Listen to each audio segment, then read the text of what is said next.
अस्सलाम वालेकुम। हमारे मुल्क में इस वक्त ये निज़ाम चल रहा है कि अगर दो बंदे आपस में लड़ रहे हैं या बातचीत कर रहे हैं, तो अगर कोई तीसरा बंदा आकर टांग अड़ाता है या फिर आकर कोई बात बीच में कर देता है, तो दो बंदे वो आपस में सुलह कर लेते हैं और उस तीसरे को फंसा देते हैं। ये हमारे मुल्क में आज से नहीं बल्कि बहुत पहले से एक कल्चर समझने चल रहा है, एक रिवाज ये बन गया है कि ऐसा होना है। और ऐसा हम प्रैक्टिकली कई बार देख चुके हैं और मैं आपके सामने एक एग्जाम्पल भी रखने वाला हूँ जो कि प्रैक्टिकली आपने खुद देखा। Fakhar Zaman is the best example. Babar Azam को टेस्ट स्क्वाड से ड्रॉप आउट किया गया, ये कहकर कि उनको आराम दिया जा रहा है, तो फखर जमान ने एक ट्वीट कर दिया कि बाबर आजम को ड्रॉप आउट किया गया। ये सुनकर बहुत बुरा लगा और उन्होंने साथ साथ इसको विराट कोहली से भी कंपेयर कर दिया। तो ये देखकर पीसीबी को गुस्सा आ गया। पीसीबी ने अपने ईगो पर ले लिया। पाकिस्तान क्रिकेट बोर्ड ने कहा कि भाई साहब ये तो काम खराब है, ये तो विराट कोहली के साथ कंपेयर कर रहे हैं और फिर हमने जो फैसला कर लिया ये उसको बुरा क्यों कह रहे हैं, ये काम खराब है। उन्होंने सीधा फखर जमान को कॉल कर लिया, भाई ये क्या कह रहे हो, आपने ऐसा क्यों कहा, आपने ट्वीट ऐसा किया क्यों, सबसे पहले ये वजाहत दो। नोटिस भेजा। फिर उसके बाद उन्होंने जवाब तलब किया, हमने बाबर आजम को ड्रॉप आउट किया तो आपको इससे क्या है, आप हमारे सेंट्रल कॉन्ट्रैक्टेड प्लेयर हो और ऊपर से आप हमारे स्क्वाड में भी शामिल हो, तो आप ऐसी बातें कर रहे हो, हमारे फैसलों पर जो है उंगली उठा रहे हो, तो आपको ये हिंदी में कह रहे हैं कि शोभा नहीं देता, आपको ये सूट नहीं करता, तो आप ये ऐसा कैसे कह सकते हो, बस अब बहुत हो गया। अब आपको ना तो हम ऑस्ट्रेलिया में लेकर जा रहे हैं, जो कि दौरा ऑस्ट्रेलिया होगा, सीरीज होंगी ओडीआई, उसमें आपको नहीं सिलेक्ट किया जा रहा, और उसके बाद दौरा जिम्बाब्वे होगा, उसमें भी आपको सिलेक्ट नहीं किया जा रहा, और साथ ही साथ आपको सेंट्रल कॉन्ट्रैक्ट से भी रिमूव किया जा रहा है। ये पीसीबी ने फैसला सुना दिया। अब जो फखर जमान है वो फंस चुके हैं। अब इतना ही नहीं है बल्कि पीसीबी अब शोकाज नोटिस भी पेंडिंग में चला गया है पीसीबी की जानिब से। अब उनसे जवाब मजीद तलब किया जाएगा, फिर उसके बाद जो है मजीद जो कार्रवाई होगी वो भी की जाएगी। अब यहाँ पर असल में मसला क्या है, बाबर आजम को ड्रॉप आउट किया गया, टीम पे काफ़ी बुरा इम्पैक्ट पड़ा, लेकिन टीम अल्लाह अल्लाह करके जीत गई अल्हम्दुलिल्लाह।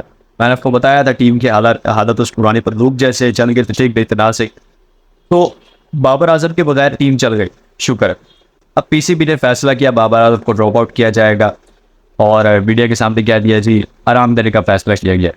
अब चलो टेस्ट सीरीज में तो आराम देने का फैसला किया गया, समझ में आती है बात कि भाई 2 मैचेस हैं, काफ़ी नब्बे हैं और दौरा ऑस्ट्रेलिया के लिए भी जाना है, दौरा जिम्बाब्वे के लिए भी जाना है, आराम दे दिया, ठीक है।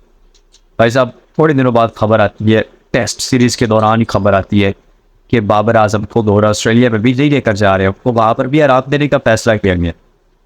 तो अब इससे साफ जाहिर होता है कि बाबर आजम को आहिस्ता आहिस्ता करके ड्रॉप आउट किया जा रहा है। इसका मतलब है बाबर आजम को ड्रॉप आउट किया गया, आराम तो दिया ही नहीं गया। आराम पे इतना लंबा आराम नहीं होता। जब हारिस रऊफ ने आराम मांगा, आपको याद होगा टेस्ट सीरीज थी, हारिस रऊफ ने कहा कि मैं नहीं खेलना चाहता। भाई साहब वो फौरन नोटिस चला गया, ये आप क्या कह रहे हैं, आपको आराम चाहिए, इतना लंबा आराम आपको मिल गया। तो यहाँ से आप इस बात से अंदाज़ा लगा सकते हैं कि ये जो आराम का बार बार लफ्ज़ इस्तेमाल किया जा रहा है, इसका मतलब है कि वो ड्रॉप आउट हो चुके हैं। यानी कि आवाम को सिर्फ एक लॉलीपॉप देने की कोशिश की जा रही है कि अब आप बोले रहो। जिस तरह फखर जमान बोले, उन्होंने कहा कि बाबर आजम को ड्रॉप आउट किया गया, सुनकर बुरा लगा, और विराट कोहली के साथ उन्होंने कंपेयर किया। इस तरह अगर आवाम भी बोल पड़ती है तो हमें क्या जवाब देना पड़ेगा, हम क्या बोलेंगे। ये सोच कर पीसीबी ने कहा कि भाई आराम का ही कह दो कि ठीक है आराम दे रहे हैं। अब इसमें फखर जमान रगड़े गए। फखर जमान को अब टीम से भी निकाला गया, स्क्वाड से भी निकाल दिया गया, जो कि दौरा ऑस्ट्रेलिया के लिए अनाउंस किया गया।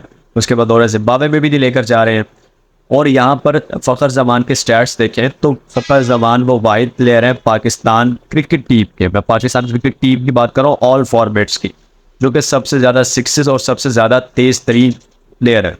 कोई भी प्लेयर ऐसा टीम में मुझे दिखा दो, कोई भी प्लेयर ऐसा नहीं जो कि फखर जमान का मुकाबला कर सके। इंडिया में हम हार रहे थे, बुरी तरह हार रहे थे, फखर जमान ने हमारी इज्जत बचाई।